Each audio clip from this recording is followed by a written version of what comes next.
GHQ में पहली मरतबा ये हुआ है पाकिस्तान की तारीख में कि वहाँ पर प्रोटेस्ट किया जा रहा है, वो भी एक आम जो शहरी हैं पाकिस्तान के उनकी जानिब से। ये PTI के सपोर्टर तो हैं लेकिन हैं तो बहरहाल पाकिस्तान के शहरी। तो ये पहली मरतबा हुआ है और ये इसलिए हुआ है कि लोग समझ रहे हैं कि इमरान खान साहब को जो अरेस्ट किया है रेंजर्स ने, वो फ़ौज का इसको अरेस्ट कराने में हाथ है। और आपने देखा होगा कि अरेस्ट होने से पहले जब इमरान खान साहब इस्लामाबाद हाई कोर्ट जा रहे थे तो उन्होंने एक एड्रेस किया, वो एड्रेस किया और लोगों को बताया कि वो जो है वो फ़ौज जो है वो मुक़द्दस इदारा है लेकिन अवाम उससे ज़्यादा मुक़द्दस है। और ये जो है वो उसका जो खिताब था वो DG ISPR की जो प्रेस कॉन्फ्रेंस थी 2 दिन पहले उसका उन्होंने जवाब दिया। तो बिज़ाहिर लोगों को समझ ये आ रही थी कि शायद फ़ौज ने इमरान खान साहब को अरेस्ट करवाया है, लेकिन वैसे अगर किसी बंदे को अरेस्ट किया जाता है तो सुप्रीटेंडेंट करता है और जो है वो पुलिस करती है। लेकिन इमरान खान साहब चूँकि एक पार्टी सरबराह हैं और उनकी फॉलोइंग लाखों में करोड़ों में है, तो उसको अरेस्ट करने के लिए ज़ाहिर सी बात है रेंजर्स की हेल्प लेनी पड़ी नेब को। तो इसलिए उन्होंने नेब को कॉल की और कोर्ट में जब वो एफिडेविट बनवा रहे थे अपना किसी केस में, तो वहाँ से उसको अरेस्ट कर लिया। तो अब लोग ये समझ रहे थे इसलिए वो गए GHQ में। फिर क्या हुआ, आलमी मीडिया ने भी ये दिखाया, लेकिन सबसे ज़्यादा भारत जो है वो खुश हुआ और उन्होंने इस जो GHQ में प्रोटेस्ट हुआ है उसको लाइव तो दिखाया लेकिन कुछ बढ़कर भी दिखाया।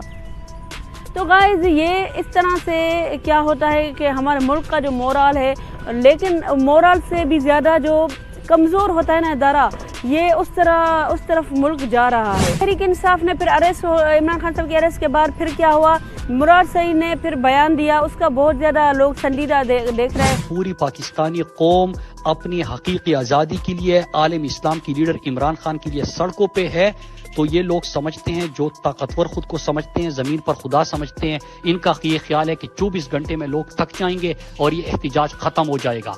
मेरे पाकिस्तानियों, जहां पर इस वक्त धरने जारी है, एहतिजाज जारी है, इसको आपने जारी रखना है। पूरी पाकिस्तानी कौम को निकलना चाहिए। आप सब गवाह है कि इमरान खान इस पूरी कौम की आखिरी उम्मीद है। जहां आपका दिल चाहे निकलो और प्रोटेस्ट करो और उनके खिलाफ प्रोटेस्ट करो जो खुद को खुदा समझ कर बैठे हैं। तो ये डायरेक्ट उन्होंने हिट किया पाकिस्तान अफवाज को। दूसरा ये कि ट्विटर पर उन्होंने कहा कि निकलो GHQ की तरफ, और फिर ये एक फौजी अफसर है उसकी तस्वीर लेकर फिर ट्विटर पर ट्वीट करते रहे हैं और ट्रेंडिंग बनाते रहे थे। जिसके बाद गवर्नमेंट ने क्या किया कि फिल वक्त जो है वो ट्विटर बंद कर दिया और यूट्यूब वगैरह इस पर सोशल मीडिया पर पाबंदी लगा ली। तो ये जो है अभी भी समझ नहीं रहे कि अगर फ़ौज पाकिस्तान की कमज़ोर होती है तो फिर क्या होगा, पाकिस्तान कमज़ोर होगा। और वैसे ही पाकिस्तान के हालात इतने अच्छे नहीं हैं। गाइस, इमरान खान साहब का क्या होगा, आज वो अरेस्ट है, आज बेल पर वो आ जाएंगे। बेल पर वो अगर बाहर आते हैं या वारंट कोर्ट उसका सस्पेंड कर दिए तो वो बाहर आ जाएंगे। लेकिन मुल्क का ये नहीं सोच रहे, ये सोच रहे हैं कि हमारा जो है वो बस नाम हो और लोगों की फॉलोइंग नज़र आती तो कल हमें नज़र आती, जो कि हमें 100 या 200 में से ज़्यादा GHQ में भी नहीं थे और बाहर भी इतने ज़्यादा नहीं थे। या तो फिर मीडिया पर दिखाने में पाबंदी थी, इसलिए लोगों को नज़र नहीं आ रहे थे। बहरहाल ये ट्विटर पर ट्रेंड चलाकर फ़ौज को बहुत ज़्यादा कमज़ोर करने की कोशिश कर रहे हैं। पहले उन्होंने बाजवा के ख़िलाफ़ कैंपेन चलाई, फिर चीफ जस्टिस साहब जो है अब अगर उनके खिलाफ फैसला आ जाता है तो अदलिया को वो कमज़ोर करेंगे। अदलिया का भी हाल आपके सामने है। तो गाइस, इमरान खान साहब एक बंदा जो है उसके पीछे मुल्क को किसी सूरत में दाव पर नहीं लगाना चाहिए। PDM हो या इमरान खान साहब हो, ये हमारे इदारों को कमज़ोर कर रहे हैं और इनको अपना किबला दुरुस्त करना चाहिए। अदरवाइज़ जब अवाम एक दफ़ा निकले हैं तो फिर वो सबके पीछे निकलेंगे। आज PDM इमरान खान साहब के पीछे निकले हैं तो कल नवाज शरीफ के पीछे निकलेंगे। तो ये है कि लेकिन इदारे कमज़ोर बहरहाल होंगे। आज लोगों के जो है जहनों में अदलिया पर ट्रस्ट नहीं है, वो घरों में फ़ैसले कर रहे हैं अपने।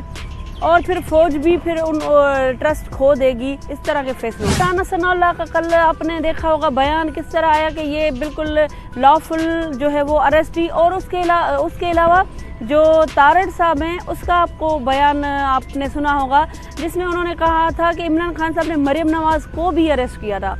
तो इससे साफ जाहिर है कि ये रिवेंज है, क्योंकि इमरान खान साहब जो है अल-कादिर ट्रस्ट में जो उसकी डिटेल हमने पढ़ी है उसमें डायरेक्ट अल-कादिर ट्रस्ट यूनिवर्सिटी तो इमरान खान साहब ने बनाई, लेकिन डायरेक्ट इस पैसे लेने में ये इमरान खान साहब का हाथ नहीं था।